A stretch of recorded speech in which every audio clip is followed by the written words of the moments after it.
Assalamualaikum warahmatullahi wabarakatuh. Kami dari kelompok 11 akan mempresentasikan hasil diskusi kami tentang manajemen kelas dan implementasinya dalam pembelajaran. Sebelumnya, kelompok kami terdiri dari saya sendiri, Hana Jasmine Aulia, Salma Faizatun Nadia, dan Iza Monalisa. Apa sih konsep manajemen kelas itu? Di sini saya akan membahas tentang pengertian manajemen dan kelas terlebih dahulu. Manajemen yaitu suatu usaha untuk menggerakkan orang-orang supaya dapat melakukan kegiatan secara bersama dalam rangka mencapai tujuan yang telah ditetapkan. Selanjutnya, pengertian kelas itu sendiri yaitu sekelompok siswa pada waktu yang sama menerima pelajaran yang sama dari guru yang sama pula. Menurut Umar Hamalik, kelas adalah suatu kelompok orang yang melakukan kegiatan belajar secara bersama yang mendapat pembelajarannya dari guru. Lalu Hadlari Nawawi memandang kelas menjadi dua sudut, yaitu kelas dalam arti sempit dan kelas dalam arti luas. Kelas dalam arti sempit sendiri yaitu ruangan yang dibatasi oleh 4 dinding, di mana tempat itu adalah tempat sejumlah peserta didik berkumpul untuk mengikuti kegiatan pembelajaran.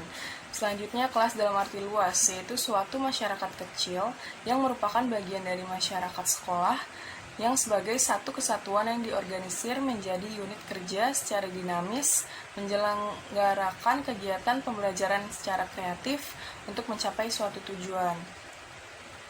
Selanjutnya, manajemen kelas.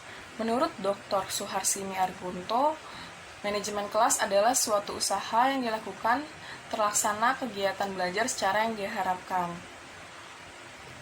Selanjutnya, menurut Dr. Rando Saiful Bahri, manajemen kelas adalah suatu upaya memperdayagunakan potensi kelas yang ada seoptimal mungkin untuk mendukung proses interaksi edukatif mencapai tujuan pembelajaran.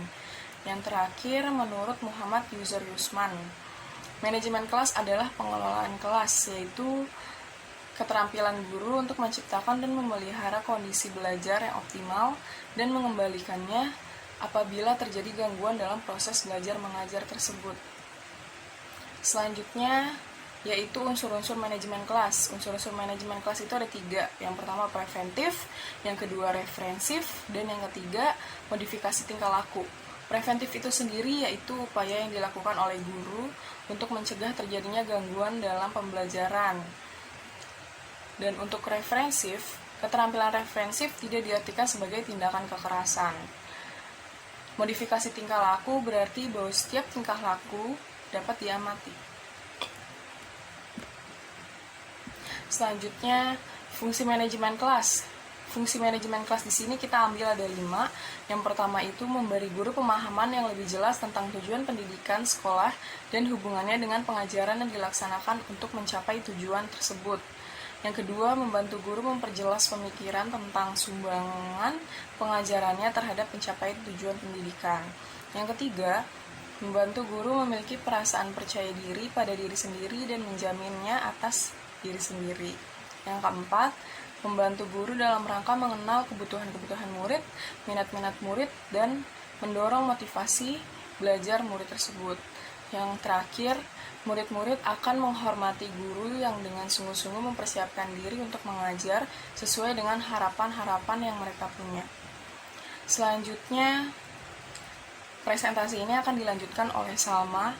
Untuk Salma dipersilahkan. Baik, saya Salma Faizatun Nadia akan melanjutkan menjelaskan mengenai tujuan manajemen kelas. Tujuan manajemen kelas terbagi menjadi 2, ada yang secara umum dan secara khusus. Secara umum yaitu agar pengajaran dapat dilakukan secara maksimal sehingga tujuan pengajaran dapat dicapai secara efektif dan efisien. Kemudian, memberikan kemudahan dalam mengangkat masalah-masalah penting untuk dibicarakan di kelas demi perbaikan pengajaran pada masa mendatang. Lalu, untuk memberi kemudahan dalam usaha memantau kemajuan siswa dalam pelajarannya. Dengan manajemen kelas, guru mudah untuk melihat dan mengamati setiap kemajuan atau perkembangan yang dicapai siswa, terutama siswa yang tergolong lambat. Manajemen kelas dimaksudkan untuk menciptakan kondisi di dalam kelompok kelas yang berupa lingkungan kelas yang baik, yang memungkinkan siswa berbuat sesuai dengan kemampuannya. Kemudian, tujuan manajemen kelas secara khusus. Tujuan manajemen kelas secara khusus dibagi menjadi 2, Ada tujuan untuk siswa dan tujuan untuk guru.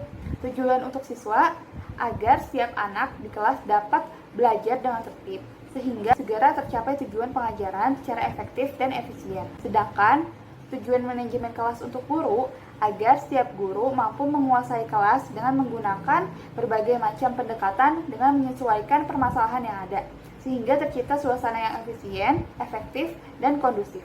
Selanjutnya ada implementasi manajemen kelas dalam pembelajaran. Permasalahan yang sering muncul dalam kelas diantaranya yaitu murid cepat bosan dan tidak berkonsentrasi, lambat dalam menerima pelajaran sehingga cepat lupa, tidak berkonsentrasi terhadap pelajaran, tidak aktif di kelas, minimnya motivasi, melalaikan tugas sekolah, jenuh dan tidak semangat, hasil ujian kurang memuaskan, dan sering tidak naik kelas.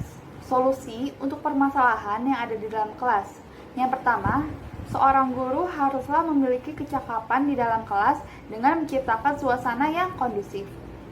Lalu, yang kedua, mengubah metode pembelajaran. Yang ketiga, mengubah sarana pendidikan.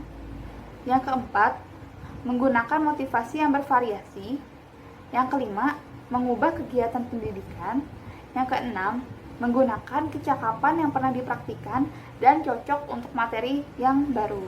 Kemudian ada jenis pendekatan dalam rangka pengelolaan gangguan perilaku siswa yang terjadi di dalam kelas. Yang pertama ada pendekatan lingkungan, yaitu berfokus pada penyediaan lingkungan belajar yang sangat terstruktur dan bahan pengajaran untuk anak-anak. Yang kedua ada pendekatan perilaku, yaitu masalah anak dipandang sebagai hasil dari interaksi dengan keluarga, sekolah, dan masyarakat. Anak atau remaja bukan satu-satunya fokus perawatan. Keluarga, sekolah, lingkungan, dan masyarakat juga akan diubah dalam rangka untuk meningkatkan interaksi. Yang ketiga, ada pendekatan sosial kognitif, yaitu anak diajarkan interaksi antara pengaruh lingkungan dan perilakunya.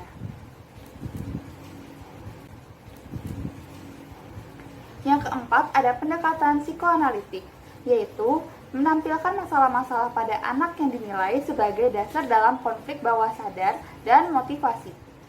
Yang kelima, ada pendekatan psikoedukasional, yaitu pandangan psikoanalitik digabungkan dengan prinsip-prinsip mengajar, dengan perlakuan diukur terutama dalam hal belajar. Memenuhi kebutuhan individu anak ditekankan, seringkali melalui proyek-proyek dan seni kreatif. Yang keenam, ada pendekatan humanistik, yaitu cinta dan kepercayaan dalam proses belajar mengajar ditekankan. Anak-anak didorong untuk menjadi terbuka dan bebas. Selanjutnya ada macam-macam teknik yang digunakan dalam pengelolaan kelas.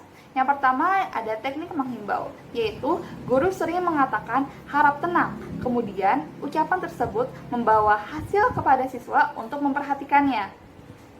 Lalu yang kedua ada teknik mendekati, yaitu kehadiran guru bisa membuatnya takut dan dapat menghentikannya dari perbuatan destruktif.